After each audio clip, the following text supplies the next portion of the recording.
Hey, folks, have you grabbed your copy of my new book, The Fix, yet? If so, I'd love to hear what you think.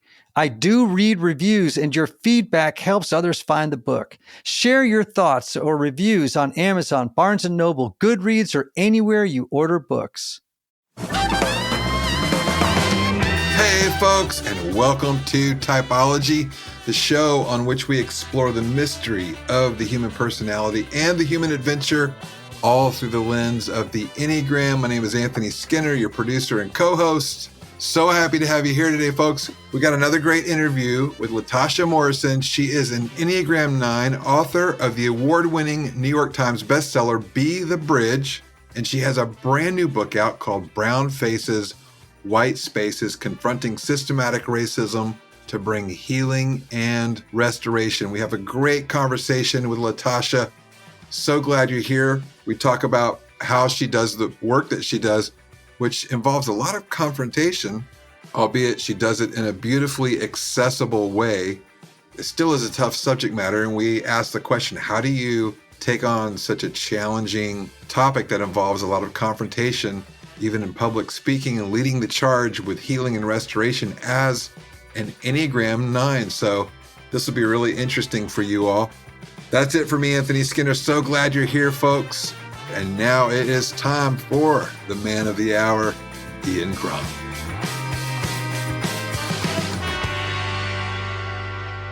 All right, LaTasha Morrison, author of the new book, White Spaces, Confronting Systemic Racism to Bring Healing and Restoration, and most importantly, a beautiful Enneagram 9. Welcome to Typology. Thank you. Thank you so much for having me. It's good to see you again. We actually, we mentioned earlier, shared a stage at a conference about 2 or 3 years ago. Yes. And had such a wonderful time. And when I saw your name come up, I'm like, get LaTasha on the show. So good. I'm so grateful. So grateful. All right, let's talk about, you're an Enneagram 9, and I've seen you in action. I mean, you're a very compelling, passionate speaker. And I want to talk to you about your journey of coming into your own voice and your own life with so much power. But let's just begin about how you understand life as an Enneagram 9. Like, tell us about how you learned about the Enneagram and all that good stuff. Yeah, I first heard about the Enneagram several years ago when I was doing next gen work and dealing with family ministry, youth ministry type stuff. I'd heard a couple people mention it.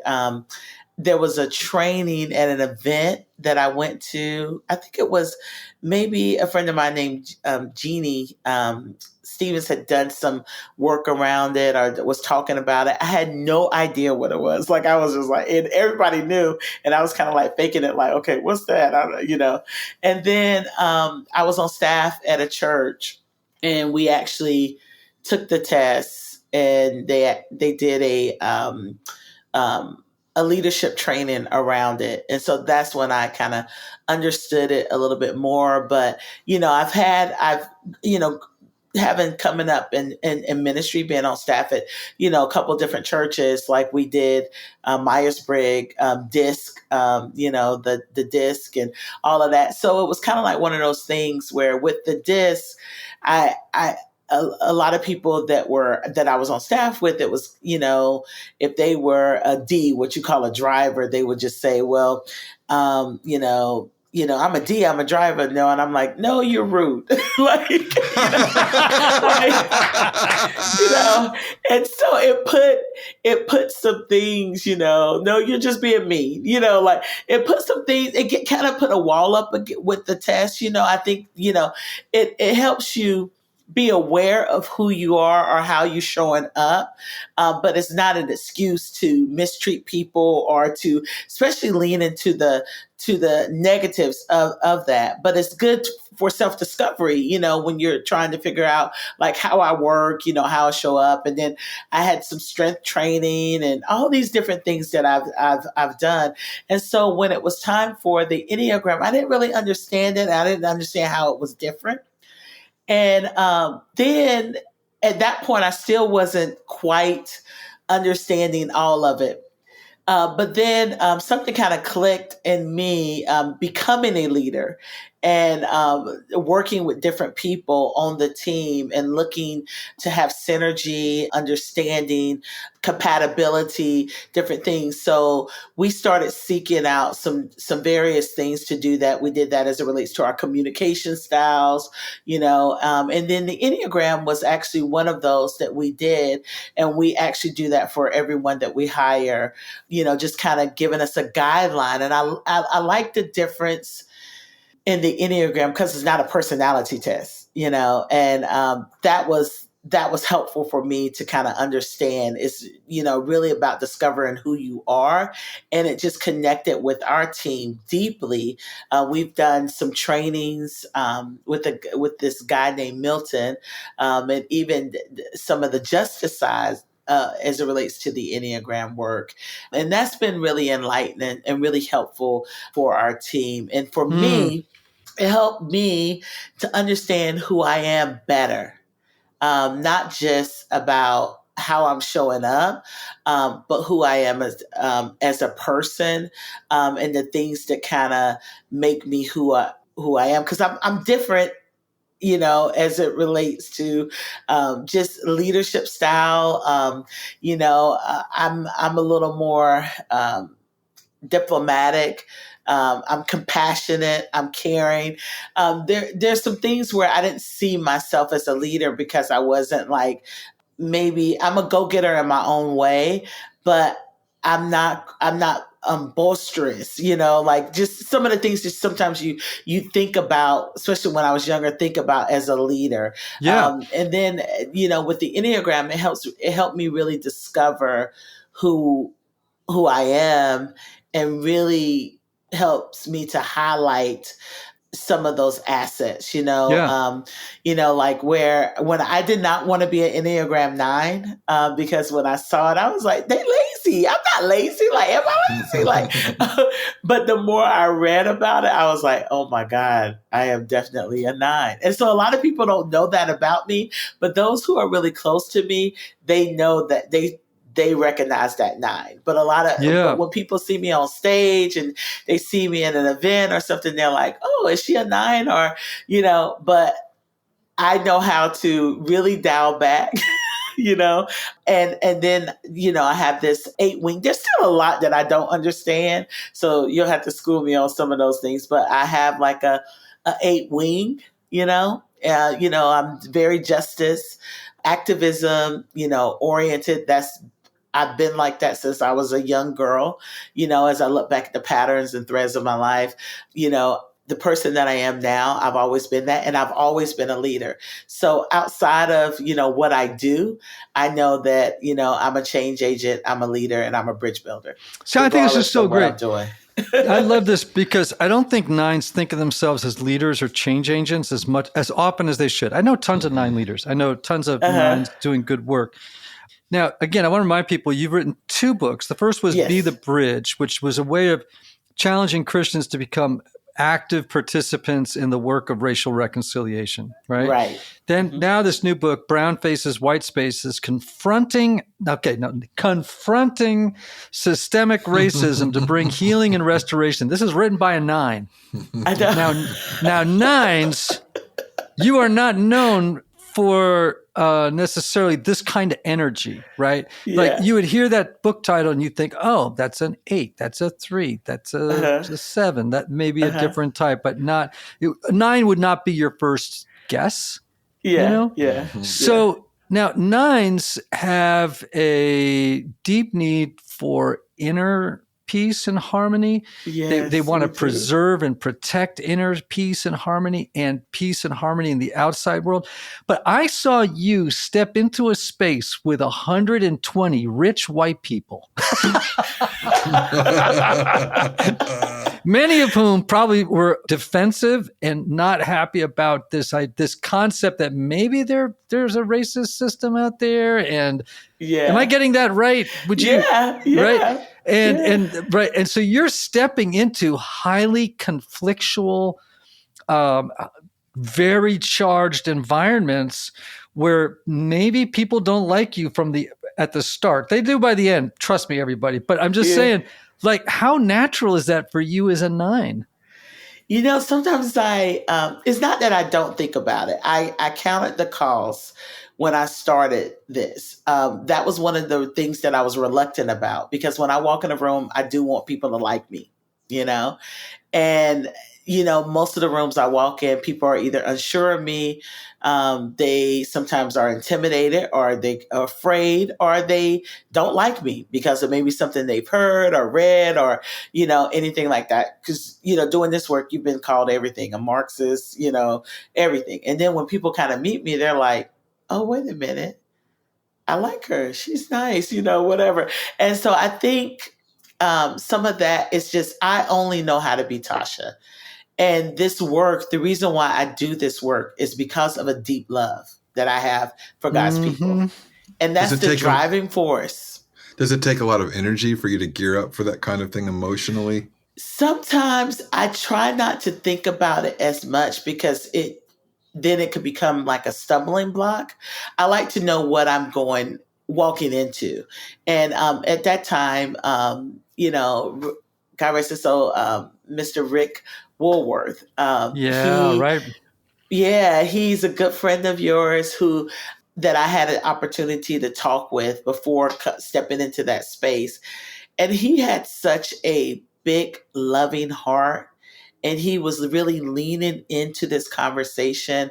And I was walking also into a place who had done, during the pandemic, a lot of the groups, the mentoring groups had done, these cross-racial, cross-cultural conversations from materials that we've created with Be the Bridge.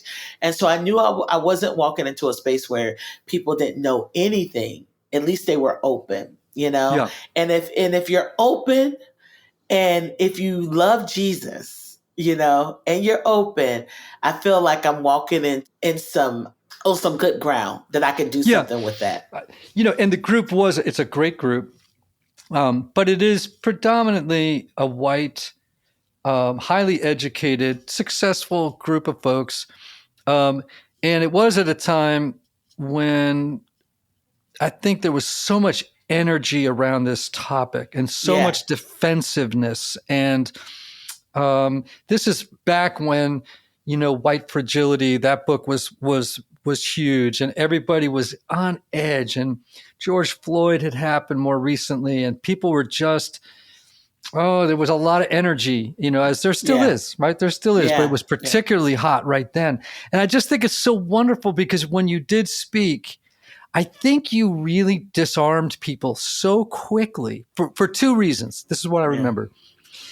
Because you're a 9, and you didn't come in with guns blowing. You came in with love, as you said, and with kindness and with compassion. That I think everyone was like, "Oh, you're not what I expected." Right. Like I think everyone was expecting, something much more in your face and hard hitting and shaming, and and not divisive, but I think that's what they were expecting. But what they got was this beautiful, open-hearted, and very biblical. Like, that was the other thing. It's like, well, you can disagree with me, but as I understand it, it says this right here, and I think it's like between being like a wonderful student of scripture and having that 9 energy, where it's like, let me just invite you, which is a different way of saying, let me just confront you. It's different than that. It's this kind of, we have a problem, not I have a problem. We have a problem. It was so beautiful. It was so beautiful. And I really credit that to a 9. Okay. Now in the book, you talk about 9 spaces or sectors of American life where systemic racism is still flourishing. Okay. So number 1, just give me a 2-sentence definition of systemic racism as you understand it. Yeah, this is systemic racism is where our institutions have been basically set up to allow one group to win based off of race, which is a social construct, and to oppress another group. And so that's just in its simple terms is we have systems like schools were created where, my parents, my grandparents couldn't attend, but your parents and grandparents could attend, which created a systemic issue as it relates to education, housing. So, that impacts wealth, healthcare, all of those things. And so it's basically a system that has been set up to allow a group of people to have progress and growth and another group not. That's in simple terms, And so when we look back over the history of America, we can see that, through the institution of enslavement, genocide, the things where those things were set up because, and those are just things we just can't deny, about our history is that, there was a point in this country where you and I wouldn't be able to have this conversation. Or we wouldn't be able to share lunch together or go to the movies together. And I think the most sad part about is that there's a point in our history where we wouldn't be able to go to church together and worship together. And, those are true facts. And that has created a system that is systemic in the sense when we look at, gaps in education, gaps in as it relates to wealth, when we talk about medical things, all of those things play into systemic racism. And so when I talk about, I say confronting because I do believe as a bridge builder, one of the most important things as a bridge builder is we have to have a foundation of truth. And we should know that as Christians, it's the truth that makes us free, and so that is the foundation of our faith is truth, and so I think that is something that we have to understand. And I think for me, it's kind of like one of those things. I think you can give truth also at the same time, grace. And we have these t-shirts and Be the Bridge is like truth and grace, and those, there's a balance with that. And I think that is what my personality is, even outside of this work. And so sometimes, Ian, I like sometimes I want to be that one that just comes and just blows it up. Sometimes you feel like that on the inside, but it's not who I am. And so I've had to embrace my style and who I am. And I've gotten a lot of flack, sometimes from people who do this work and how I do the work, but realizing that, just even like different pastors, different voices are going to reach different people. And so I'm not going to reach everyone with my style and my voice, but somebody else may reach another group of people with a different style and a different voice. It doesn't mean that they're wrong. It's just different. We're called to reach people in different ways, And so I've had to embrace that uniqueness about who I am and understand it, that this is the way God has wired me, and that it's an asset. As you know, I believe the Enneagram is one of the most powerful tools for developing self-awareness. But to gain the benefits, you need to know your type. Taking an Enneagram assessment is the first step toward understanding yourself and the people around you. It offers insights that can enhance your self-awareness, personal growth, emotional intelligence, your relationships. It's not just a one-time test. It's a lifelong tool that will help you navigate life with more clarity, purpose, and empathy. And now, when you take my new Typology Institute Enneagram assessment, you'll receive a research-backed, comprehensive report that's easy to understand.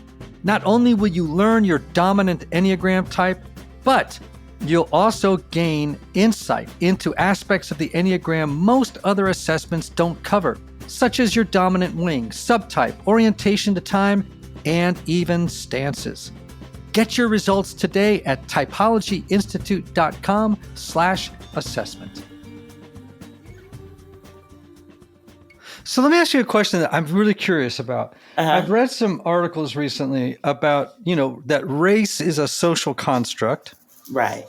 And that if we eliminate race as a construct, that would go a long way toward furthering justice. What are your thoughts about that?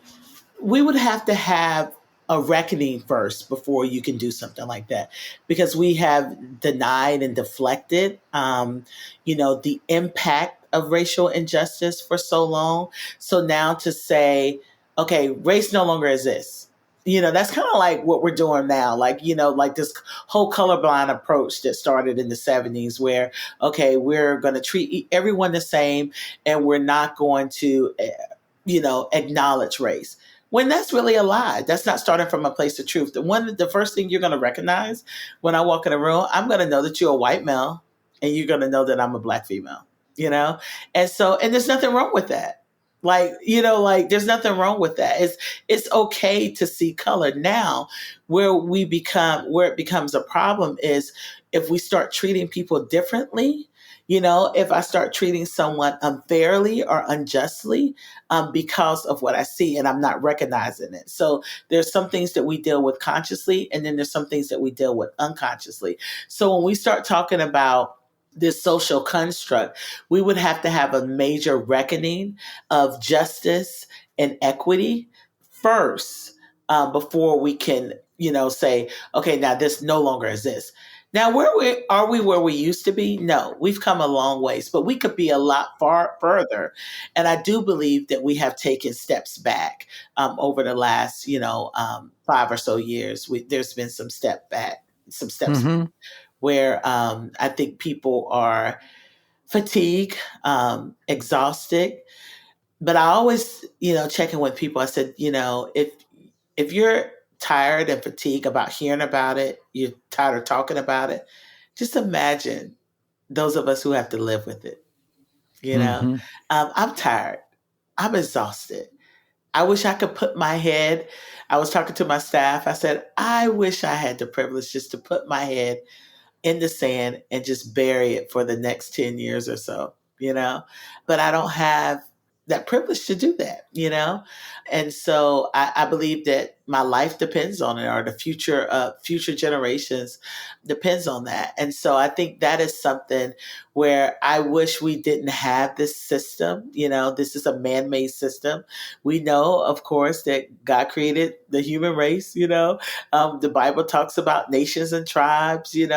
We understand that. So this is a broken, sinful system, but it is a real system, and it has real benefits, and it also have real consequences, lived consequences. And so I think it's one of those things where, outside of America, me being African American makes no sense at all. you know, outside of America, someone saying that they're Asian American makes no sense at all. So that shows you how broken the system is, just everybody that's Asian, you become Asian American. It doesn't mean that the culture from as it relates to being a Vietnamese and from Thailand is totally different. But in America, you become Asian. And this is the thing when people say this system doesn't matter. Everyone's treated equally and equitably. But one of the things we have to realize that this is a real system. When we are born, what do we have to put down? What do we have to document? When you're born, one of the first things that goes on your birth certificate, other than your name and your gender and your weight, is also your racial category. When you get married, what is the first thing? One of those things that goes on that marriage certificate is your racial category. When you leave this earth, the other thing that goes on that death certificate is your racial category. We have created an entire system around someone's race in this country, because just like I am not truly African American, like it makes no sense. You're not really a white American either, Right. What I'm saying? When and we have to understand the history of when that started happening, and why wasn't everyone just called Americans then? Right. And everyone was not called Americans because we wanted to create an hierarchy and a system where there was people on top and people on the bottom. We could have just said, hey, You're in America, now you're all Americans. You know, I see Rwanda has done that, with having, I talk about this in the first book, having tribalism, where they have this ethnicity, different tribes that people are from in Rwanda. And it would be on their driver's license, on their birth certificates.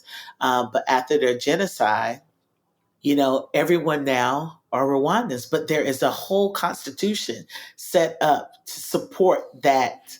Yes. Well, and they had the worst of reckonings. I was there in Yes. '96. Oh my And gosh. I'll tell you, like nothing I've ever seen before. Yeah. And hope I never see again. And that's the worst kind of reckoning that Yes. leads, same thing in South Africa, right? There was a reckoning of sorts, but they're, in the truth and reconciliation work. Right. And then, but America has not had that experience. Yeah. Now, We had it somewhat with the Civil War, but we kind still of denied the narrative around that. Yeah, we didn't really.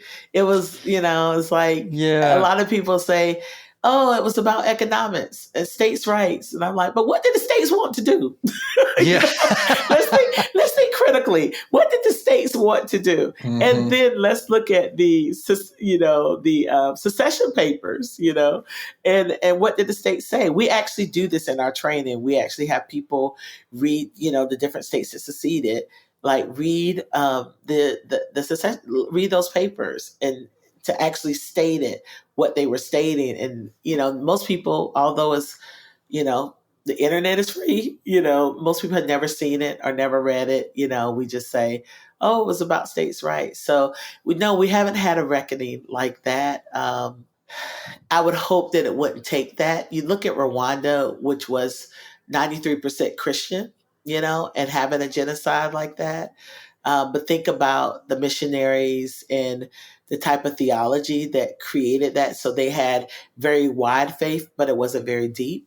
When you look at South Africa, you look at Dutch Reform, that that kind of was a part of that. In each systems, the reckonings that you see in various countries, Christianity is at the core of this, and it doesn't like that type It's of depravity in heartbreaking. Christianity. It's kind of like it's hard to swallow, but I think we have to really look at that and ask the questions, some critical questions as to why and how does a loving God that tells us to love our neighbor as ourselves in some of these beliefs that we're seeing, that we've seen across the world, even the Holocaust. Yeah. So, all right. So you've got these 9 places. I'm fascinated by this, right? You got education, healthcare, the justice system, the economy,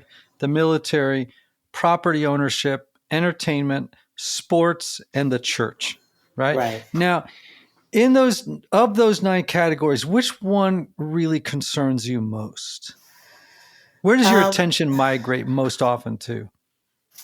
I would say education, because it's the outworking of all the others, and I think if we are educated on the truth, and it's not to say, this is the thing, no one is the total of the worst things that they've done.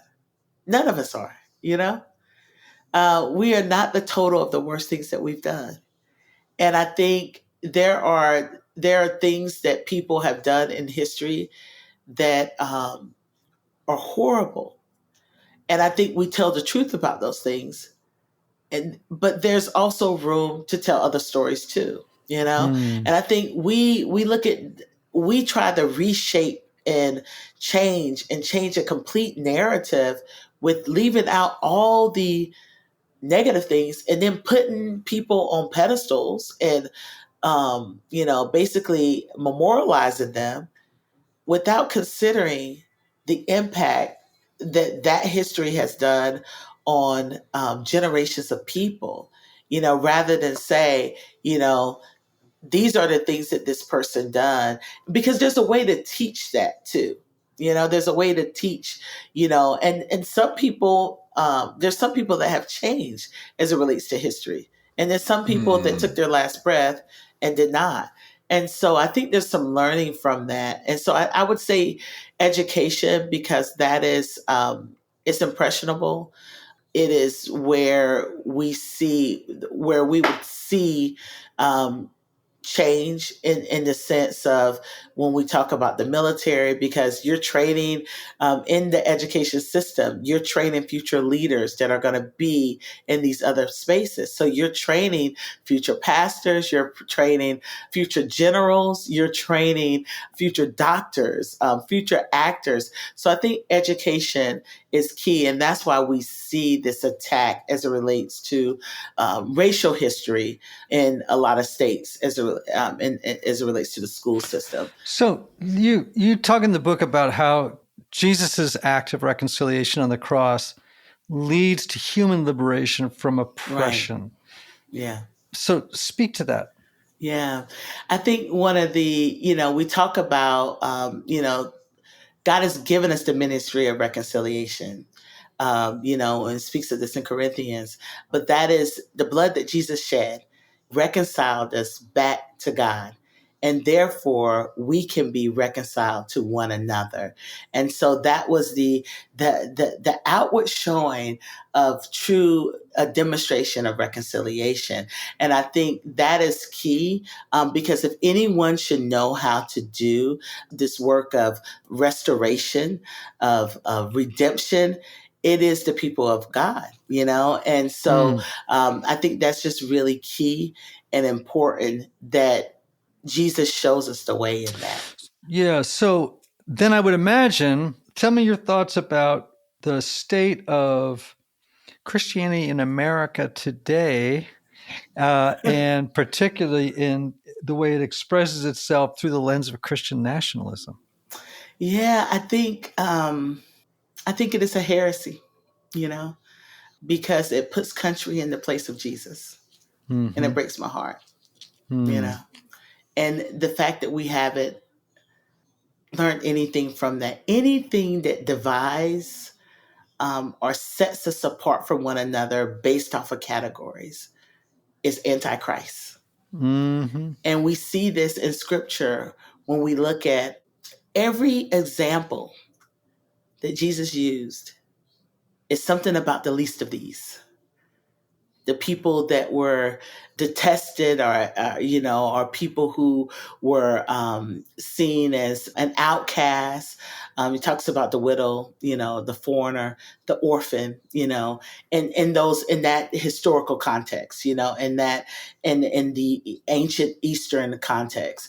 And I think there's something that we can learn from that when at the core of white Christian nationalism is indifference.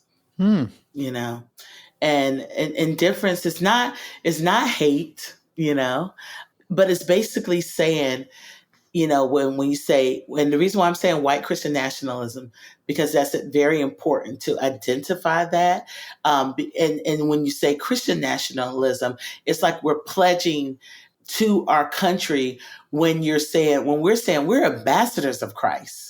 We're no better, as ambassadors of Christ, as Americans. We don't have this hierarchy. We don't have this American supremacy to say that we are better than those in Germany, or we are better than those in Spain, or we are better than those in Mexico, or we're better than those in Iran because of where we were born. None of us controls where we are born. None of us controls that. And we're not better. So what does that say about Christ, who came to die for all? For God so loved the world. For God so loved the world. And Christianity is not an American thing. Christianity is a world thing. It's a global thing. These are our brothers and sisters that are in Iran. These are our brothers and sisters that are in South Africa and in Spain and all across this country. We don't own Christianity. And what Christian nationalism does is say that we are better, that we're superior, that we're supposed to control, rule, and reign. And the only one that's supposed to control, rule, and reign is Jesus. The only supremacy that we should embrace is God's supremacy. And I think we have forgotten that, you know? And when you look at it, you look at scripture and look at the examples that Jesus gave. Look at the Sermon on the Mount. And if that doesn't shake you and change you, you know, you have to ask why, you know? And so I think that's, for me, is the driving force, because we're trying to make Jesus something that he's not when we embrace Christianity. You're making him a God of indifference. You're making him a God that shows impartiality. You're making him a God that did not die for everyone. And so I think that's just important to remember. So how do we create systems where everybody gets to flourish? You know, that's a great question. I know that it starts with truth. And I know that it really starts with a different type of dogma and theology. Like, I know that that there has to be some what you would call some deconstructing and some reconstruction on what we've come to believe that is truth. But I think it starts with, when you think about this, you know, Christianity started with a few. Jesus didn't convince all. There was a remnant. And look at us today. We are here because of that remnant. So all didn't believe, but even through the midst of disbelief, the gospel spread. And I think what we have to do is continue to stand for truth, no matter what the cost, and really demonstrate the love of Jesus, no matter what the cost, you know? Mm-hmm. And I think it's the Spirit of God that convicts and transforms. And I think that's the thing that we continue to do. I'm looking at this, you know, just this example we see, you know, in scripture and the New Testament, and, you know, and just really trying to continuously live that out, you know. But I do believe that to create a system where all flourish, it starts with truth, and it starts with repair, you know. It starts with repair. You know, that's key. Beautiful. Yeah. Well, everybody, we're talking to my friend LaTasha Morrison, author of Brown Faces, White Spaces, Confronting Systemic Racism to Bring Healing and Restoration. It dropped in May. And the foreword by a guy who's also been on our show, Eugene Cho. And it's all about equipping readers to engage more deeply in rooting out the systems that perpetuate racial disparity. And it's so beautiful that it's written by a 9. I know. Yes. Right. I mean, it's like this is what I'm talking about when people live into their giftedness and their type, you know. It's so beautiful because you bring the spirit of.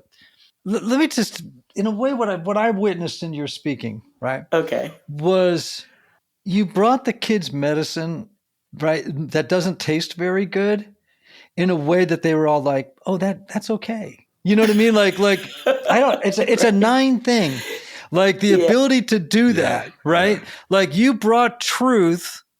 But as you said, right, truth and grace. It was truth sweetened with grace. I don't know if I'm getting this metaphor entirely I think right. you're getting it. I've heard this before. A friend of mine, she said, when I hear you, it's like I should be mad at you, but it's like I want to hug you. And I, you know, and I don't think that's. I think I do believe that that's just God. And another friend said, she said, it's like this dance you do where it's like you're hitting someone in the face, but you're also rubbing them on the back at the same time. Yeah. And she said, and you're like, she said, and I'm confused. I'm like, I want to be mad at you, but then you're smiling.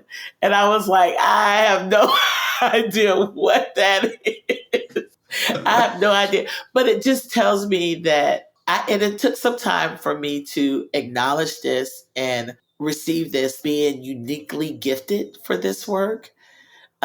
because, this is difficult work. These are hard conversations. And so there is a daily struggle that I have of not wanting to do this type of work, That's what I was asking about if you had to gear up for that talk. Yeah. Like once I'm there, and it's like, I feel like when I look into that audience, sometimes I have people, and I don't know if I did this when I was at Telemachus, I'm not sure. But if I told people to look at your neighbor, or when I look at people, sometimes I say, I love you. And I mean it from every part of my being when I say that. And I feel like the Spirit of God does something with that in people. Like people, your spirit recognizes truth. And I think in authenticity, even outside of just like, I feel like I'm a naturally funny person, and so I know humor can also disarm, but it's also a part of my personality. Like I've gotten that from my father. My grandmother was a hoot. My grandfather was a hoot. My aunts are hilarious on my dad's side of the family.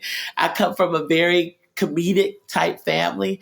And so I know how to also use humor and disarming, but also telling the truth, and then also trying to be like, I think when I came to Telemachus, I don't know if I can't remember if it was 2021 or 2022. I can't remember. I think it was 2021. But I came also in 2022. I cannot remember. I can't either. I've done so many of those conferences. I know. I can't. Whatever it wasn't long. I lost my father to COVID. It was right after that. Yeah. And so it was that same year. I think it was the end of 2021. I think I kind of shared from that. And sometimes I'm really honest about, I know you guys are looking at me like you scared of me, but I should be the one. I'm the black girl in the room with all the white faces, and so that's kind of like if anyone should be afraid, it should be me, And so sometimes just even saying that, just saying the quiet things out loud is disarming, but I think it opens up a pathway. And we've also spent some time with people. Like when I come into an organization and I'm speaking, like I really want to see the best for the people in that room. Our team have spent time. We went, on the Sankofa experience, the historical experience that the organization went on. We were invited on that. Like, so it's, I really genuinely care about people. And I pray my heart stays this way. My daily prayers, Lord, keep my heart pure, continue to fuel it with love, because it's real easy, and sometimes rightfully so, to sometimes become bitter, and it's not to say I don't have my moments. And I'm walking through a season of discouragement now, but still I try to see people the way Christ sees people. And I think that's just keeping Christ at the center of what I do and what I say is just really key. And that's the thing that really guides me. I cannot do this work apart from Christ. Like I cannot. Well, everybody, we've been speaking with my friend again, LaTasha Morrison, author of Brown Spaces, White Spaces, Confronting Systemic Racism to Bring Healing and Restoration. LaTasha, tell people where they learn more about Be the Bridge and all the good things that you're doing. Yeah, you can learn more about Be the Bridge at bethebridge.com. You can also follow us on all the socials, also LaTasha Morrison. What we're trying to do is we're really trying to empower people and culture towards racial healing, racial equity, and racial reconciliation. And that's not an easy task, So I like to tell people that what we do is we create resources and dialogues to help people grow in racial literacy. And that's what we do as an organization. And so, I can tell people, having seen you do your work firsthand, it is legit.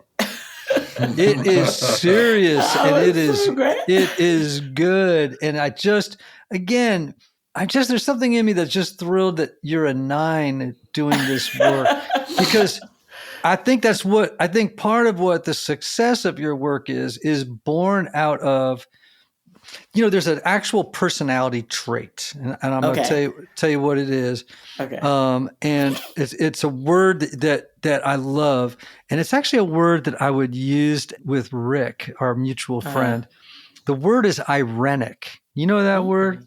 No. Irenic, Irenic, and it means aiming or aimed at peace. So it's actually a part of Christian theology that is all about reconciling different denominations and sects. Okay. But it's actually an adjective that you can use to describing a personality. Like so and so, I'd say LaTasha has a Irenic personality, and an Irenic personality is what 9s have, and they have this ability to really, call us into our best selves in a way that disarms, and I just love it. I love watching it in action. Yeah, are you, the fact that I'm a 9, like a lot of times people like to have conversations with me because they, it's like a unique 9 in the sense in the work that I'm doing. But do you think it's real odd, like as a 9 leading this type of work? Am I don't know I, if it's a unicorn? no, I don't know if you're a unicorn. I don't think so. I mean, lots of 9s are brave, and lots of 9s are courageous, and lots of 9s have done enough work on themselves that they are not so needing peace and tranquility and harmony, and they're not so needing to merge with the values of the group. They've reached a place where it's okay to upset the apple cart. Okay. It's just how you upset the apple cart. Yeah. It's like, Yeah. But it's not often that I've had a 9 leader on doing work that you're doing, because it's so highly charged and highly conflictual in many people's minds, right? And highly in many people's minds, highly confrontational work. Right. It's just not something a 9 would typically gravitate toward, work that a 9 would gravitate toward. Yeah. That said, you can, and when you do, you bring particular gifts to the equation that make that work even better. Okay. That's how I would say. I don't know if I'd go so far as to say unicorn. I'd just say interesting. That's good. Yeah, and those are the things that, because of my desire to have peace and tranquility, sometimes like those are some of the things that I have to recognize, even now, like I was telling you, like sometimes I want to put my head in the sand, where realizing that I can't do that. I'm realizing that this is a different season, and so I know that I have to do a lot of work on myself, oftentimes too, that helps me be able to do this work continuously and grow in this work and write books like this. Like for me, I know like writing this was exhausting. Like writing this book like depleted me. And so I know I don't rebound like everyone else rebounds, so I have to understand that I have to take breaks. I have to, take some time out because of the type of personality I have, to stay refreshed. I have to have joy in my life. I have a beautiful friend group, great family, so all of those things play into that. And so, I know I don't do social media like everyone does social media. And so because I have to be able to disconnect. I post a lot about my dog. Yeah, right. I post a lot about my dog, but I love that. And some of that is because also this work is not the whole of who I am, and so I have to, and that's okay. So I've had to continuously find my voice, but I think, just as you mature, I think, I started the process of finding my voice in high school, in college, and in various ways. I could see those little what you would call life points, where that led up to the things that I'm doing now. Yeah. And because of that growth, makes it a lot easier now, but it doesn't make it completely easy. So yeah. Well, LaTasha, thank you so much for being on the show. We love what you're doing. Anthony, I love me some Anthony. Same to you, brother. And your eyes are better, Anthony, Yes. Good, good. Yes, thank you. Oh, man. Thank you. Well, and the baby is here now. My goddaughter. Fantastic. Congratulations. Here. That's great. Yeah. So she's not quite a month old. She was born in December, December the 20, I think the 21st or something like that. Yeah. Mm-hmm. I probably need to get that birthday down pat, right? Probably.